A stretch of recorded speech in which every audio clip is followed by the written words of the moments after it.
আসসালামু আলাইকুম। Welcome to এনএসটিস কজি ফুড স্টুডিও। আজকে আমি আপনাদেরকে দেখাবো বিফ বা গরুর মাংসের রেসিপি।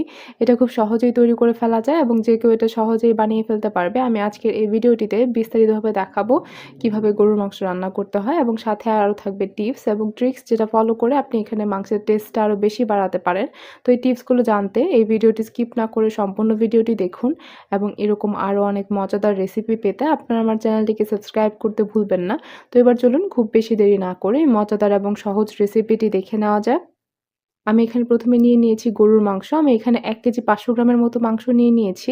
আপনি আপনার পছন্দ মতো এখানে পরিমাণটা বাড়িয়ে বা কমিয়ে নিবেন। তারপর এগুলো আপনার পছন্দ মতো সাইজ অনুসারে কেটে নিবেন। আমি কেটে নেওয়ার পর এগুলোকে ধুয়ে নিয়েছি। এখন একটা বাটিতে রেখে দিলাম। আমি আরেকটা বাটিতে বা পাত্রে আমি যোগ করছি মসলা। আমি এখানে প্রথমে দিয়ে দিচ্ছি ১ চা চামচ পরিমাণ হলুদের গুঁড়া। সাথে আমি আরও 1/2 চা চামচ পরিমাণ হলুদের গুঁড়া এড করে নিচ্ছি। মানে 1.5 চা চামচ পরিমাণ হলুদের গুঁড়া দিয়ে দিয়েছি। দিয়ে দিচ্ছি ২ চা চামচ পরিমাণ লাল মরিচের গুঁড়া। আর এখানে মরিচের গুঁড়ার পরিমাণটা যার পছন্দ মতো যে যেরকম ঝাল পছন্দ করেন এটা বুঝে এখানে এড করে নিবেন বা আপনার পছন্দ মতো অ্যাডজাস্ট করে নিবেন। তারপর আমি এখানে দিয়ে দিব ১ চা চামচ পরিমাণ জিরার গুঁড়া। আমি এখানে আরও ১ চা চামচ পরিমাণ জিরার গুঁড়া দিয়ে দিচ্ছি। আমি এখানে ২ চা চামচ পরিমাণ জিরা ব্যবহার করেছি এবং ব্যবহার করেছি ২ চা চামচ পরিমাণ ধনিয়ার গুঁড়া। আমি এখানে ধনিয়ার গুঁড়া দিয়ে দিলাম।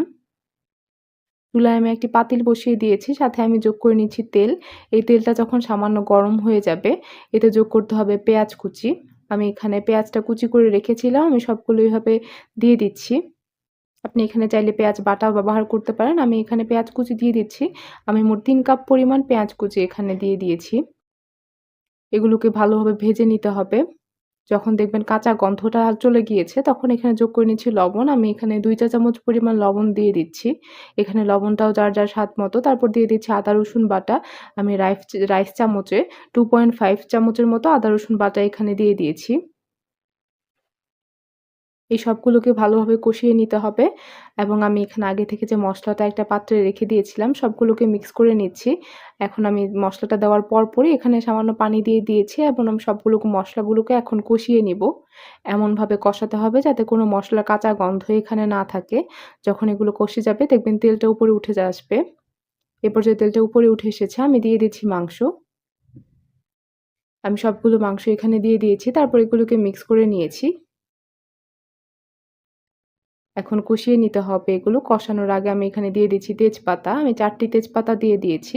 দিয়ে দিব কয়েক টুকরা দারুচিনি এবং আমি দিয়ে দিয়েছি ৪-৫ টির মতো এলাচ। আমি সবগুলো দিয়ে দিয়েছি। এবার ঢাকনা বন্ধ করে এগুলোকে কষিয়ে নিতে হবে। কষানোর সময় আপনি পানির পরিমাণটা অনেক বেশি কমাতে পারেন বা পানির পরিমাণটা একটু রাখতে পারেন। আমি ঠিক এই টাইপের করে কষিয়ে নিয়েছি। কষানো শেষ হলে আমি এখানে যোগ করে নিচ্ছি গরম পানি। আপনি এখানে নরমাল পানিও দিয়ে দিতে পারেন। তবে গরম পানি দেওয়াটাই ভালো। এমনভাবে পানি দিতে হবে যাতে সবগুলো ভালোভাবে সেদ্ধ হয়ে যায়। আর এখানে পানির পরিমাণটা যার পছন্দ মতো যে যেরকম ঝোল রাখতে চান এরকম রেখে নিবেন। একদম শেষের দিকে যখন সব মাংস কষে যাবে তখন এখানে দিয়ে দিচ্ছি কয়েকটি কাঁচামরিচ এবং ২ চা চামচ পরিমাণ ঘি। এই ঘিটা এবং কাঁচামরিচটা দিলে শেষের দিকে তাহলে স্বাদটা কয়েক গুণ বেড়ে যায়। তারপর আমি এগুলোকে উঠিয়ে নিয়েছি। আর এখানে আগেও বলেছি ঝোলটা যার পছন্দ মতো যে যেরকম পছন্দ করেন এটা বুঝে ঝোলটা রাখবেন। আর একদম শেষের দিকে ঘি আর কাঁচামরিচটা দিয়ে দিবেন। দেখতে পাচ্ছেন কত সহজেই রেসিপিটি রেডি হয়ে গেল। এরকম রেসিপি পেতে আমার চ্যানেলটিকে সাবস্ক্রাইব করুন। আল্লাহ হাফেজ।